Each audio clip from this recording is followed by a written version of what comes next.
इस वक्त हम गोदड़ी गांव में कैप्टन जोरा सिंह अखाड़े में मौजूद हैं और मेरे साथ जो चैंपियन हैं दिनेश गोड़ा, दिनेश धनखड़ हमारे साथ मौजूद हैं। और 22 साल का एक ऐसा नौजवान जो इतनी छोटी सी उम्र में मतलब करोड़ों लोगों के दिलों में अपनी जगह बना चुका है बतौर कुश्ती आइकन। खाड़े के भी आइकन हैं इस अखाड़े के भी, और साथ साथ पूरे हिंदुस्तान की जो कुश्ती के उभरते हुए सितारे हैं, जो केवल 22 साल की छोटी सी उम्र में है हिंद केसरी का वो खिताब है वो जीत चुके हैं। और पहला एक ऐसा रेसलर्स जो मिट्टी के साथ साथ मैट रेसलिंग में भी उतनी ही महारत है वो रखता है। और इतनी छोटी सी उम्र में जो उन फहरिस्त में शामिल है सोनू मांडोठिया ओचंदिया है, उनको लेकर है, उनसे उनकी तुलना है वो लगातार की जा रही है। तो जानने की कोशिश करेंगे दिनेश से। दिनेश, जैसे कि मैं कह रहा हूँ कि 22 साल की एक छोटी सी उम्र में बतौर एक हिंद केसरी आप पहुँचे हो। देखिए एक कुश्ती लाखों लोग करते हैं, सभी का सपना होता है कि मैं हिंद केसरी बनूं। इतनी छोटी सी उम्र में आपने तमाम जो शोहरत हासिल की है, इसके पीछे की वजह क्या मान के चले?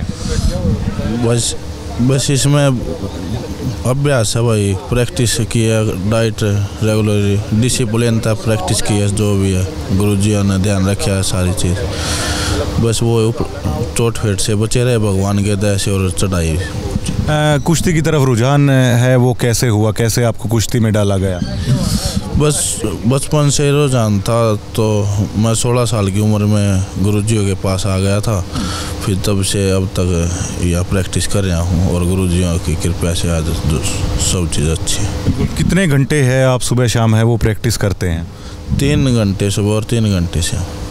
और आपकी कुश्ती को अगर देखा जाए ना, तो दंगलों में मतलब जो आपका स्टेमिना है, जो आपकी पावर है, और अपोनेंट रेसलर्स पे जो आप एकदम से हावी हो जाते हो ना, अपनी हरियाणवी भाषा में बोलें तो बिल्कुल चिर्रा के जो सामने वाले रेसलर्स को है वो चित करना, तो इसके पीछे की वजह क्या है?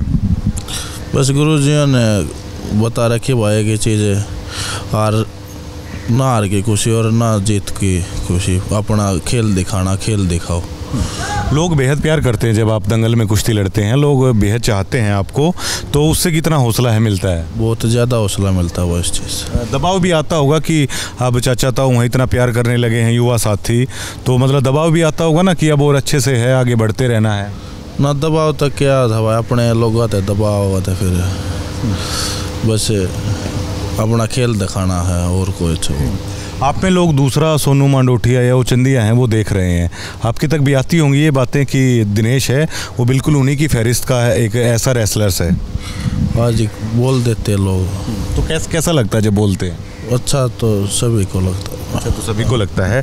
और आप देश के अलग अलग कोनों में भी कुश्ती जाके लड़ रहे हैं, तो कोई ऐसी कुश्ती जो हरियाणा से बाहर जाके आपने लड़ी हो और आपको ये हो कि इस पहलवान को है मुझे हराना है, और उसको आपने हराया, आपको अच्छा लगा, कौन सी ऐसी कुश्ती है? जी मैं बस ये सीनियर नेशनल में गोल्ड मेडल हुआ जब सीनियर नेशनल। हाँ जी, हाँ। ये कैसे आपने अपनी पकड़ बनाई कि देखिए आमतौर पर देखते हैं कोई रेसलर्स अगर मैट पे मजबूत है वो मिट्टी में नहीं चल पाता, मिट्टी में अगर उसकी पकड़ है तो वो मैट पे उस तरीके से मूवमेंट नहीं कर पाता, तो दोनों चीज़ों में जो आपने तालमेल बिठाया है वो कैसे हुआ? दोनों चीज़ों में प्रैक्टिस करवाते गुरु, जैसे मिट्टी में भी करवा देते गुरु जी, मैट पे भी करवाते प्रैक्टिस, तो दोनों तरफ ही। अब हरियाणा से बाहर जाके कहाँ हैं आप कुश्ती लड़ते हैं? मैं पंजाब, हिमाचल, जम्मू, महाराष्ट्र, सारी जगह, हाँ जहाँ भी दंगल होता है होता है वहाँ जाते हैं। तो कहाँ मतलब मैनेजमेंट है कि देखिए इस स्टेट में आके बेहद अच्छा लग रहा है, यहाँ के लोग हैं वो कुश्ती को बेहद प्यार करते हैं, हरियाणा से बाहर कौन सी जगह ऐसी लगी कि यहाँ पे पहलवानों को बेहद प्यार करते हैं? पंजाब है। हाँ। पंजाब में जो रेसलर्स हैं, 1-2 रेसलर्स बताना चाहेंगे जिनके साथ कुश्ती हुई आपकी? मेरी जस्सा पट्टी तभी हुई है वही, और भी तकरीबन सब तय हो रही है कुश्ती, जितने भी पहलवान। हाँ एजुकेशन पढ़ाई भी करते होंगे आप? वो कहाँ से करते हैं?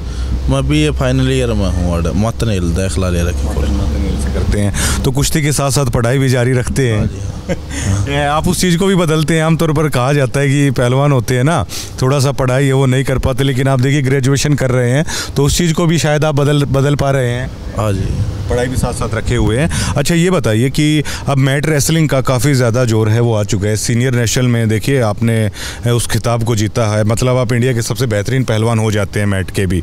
तो आगामी लक्ष्य आपका क्या है?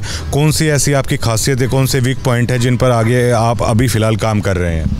बस अब तो एशियन गेम्स पे ही फोकस है भाई, अभी वही उसी की तैयारी कर रहे हैं। एशियन गेम्स की तैयारी के लिए नेशनल तो चलिए आप चैंपियन हैं, निकाल लेंगे। तो एशियाड में भी काफ़ी बेहतरीन है वो पहलवान आते हैं, तो उसको लेकर क्या अलग से ट्रेनिंग चल रही है? बस उसमें थोड़ा मैट पे ज़्यादा अभ्यास करवाते हैं गुरुजी, ट्रेनिंग मैट पे ज़्यादा करवाते हैं। अच्छा देश को ये बताइए कि रेसलर्स की किस तरह की खुराक होती है, किस तरह का खान पान होता है, किस तरह के खाने से बचना होता है, क्योंकि आप एक चैंपियन हैं, आपको देख के जो आने वाले बच्चे हैं वो भी सीखेंगे, जो और लोग हैं वो भी देखेंगे।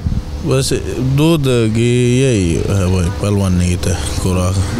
हाँ जी। और कोई ऐसी चीज़ें एक पहलवान शायद खाता नहीं होगा, कोल्ड ड्रिंक्स या इस तरह की चीज़ें? ये तो नहीं खाते, कभी नहीं खाते इस तरह की? ना जी। मन करता है कि चलो आज तो मान लो कैप्टन साहब की नज़र नहीं है, कुछ खा लिया जाए? एक आध बार तो हो जाता है, बाकी अब तो 2-3 साल हो गए नहीं। हाँ। और दिनेश आपके बारे में मैंने लोगों से ये भी सुना है कि इतने ज़्यादा ताकतवर होते हुए और एक इतने बड़े रेसलर्स होते हुए भी एक बेहद अच्छा इंसान आपको बताया जाता है कि बेहद इज्जत करते हैं चाचा तवों की, आप बेहद शरीफ हैं। तो इसके पीछे की क्या वजह है? बस सब तो बढ़िया बात है भाई, शरीफ पत्ता ही रहना चाहिए, वो घमंड नहीं होना चाहिए, बस यही है। काफ़ी चीज़ों की कुर्बानी भी देनी पड़ती होगी ना, कहीं घूमने नहीं जा पाते होंगे, क्योंकि देखो अक्सर यूथ है शिमला मनाली गोवा है घूमने के लिए जाती है, रिश्तेदारी में छुट्टियां बिताने के लिए चले जाते हैं। तो कितनी कुर्बानी है देनी पड़ती है एक चैंपियन बनने के लिए?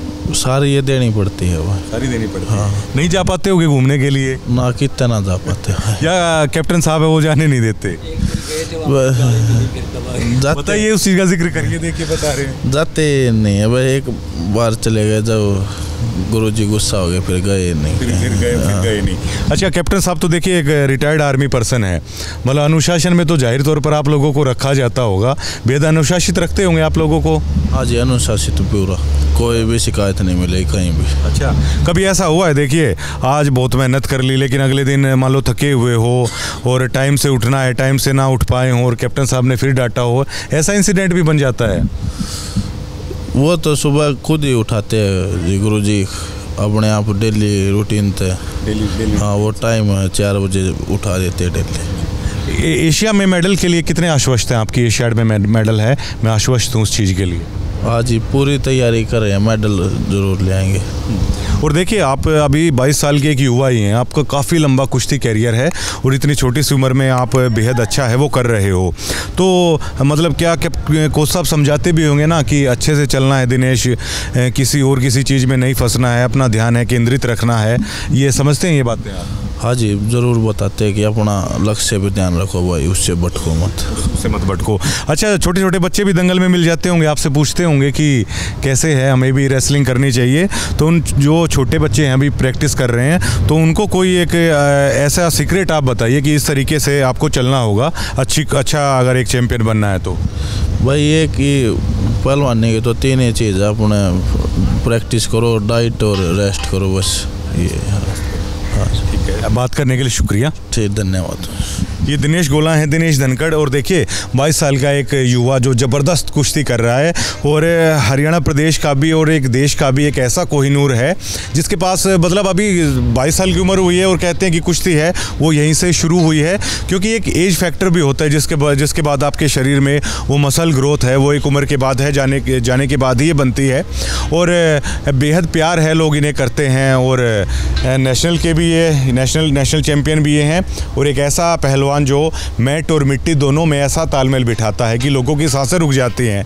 और दिनेश की सबसे बड़ी खासियत ये है कि केवल चित नहीं करते हैं बल्कि मतलब पूरी तरीके से अपोनेंट पे हावी होके और पूरी तरीके से मतलब पूरा दमखम उसका निचोड़ देते हैं। उसके बाद है रेसलर्स को चित करते हैं। और सोनू मांडोठी और ओचंदिये के बाद पहला ऐसा रेसलर है जिसको देखकर चाचा ताऊ खुश होते हैं। और देखिए बेहद शरीफ इंसान है। और कैप्टन साहब की सबसे बड़ी खासियत ये है, आर्मी पर्सन है, अनुशासन में रखते हैं। और जब अनुशासन अगर आ जाता है, चाहे एजुकेशन हो चाहे खेल हो, तो शायद आपको कोई भी चीज़ है वो रोक नहीं सकती। शुक्रिया।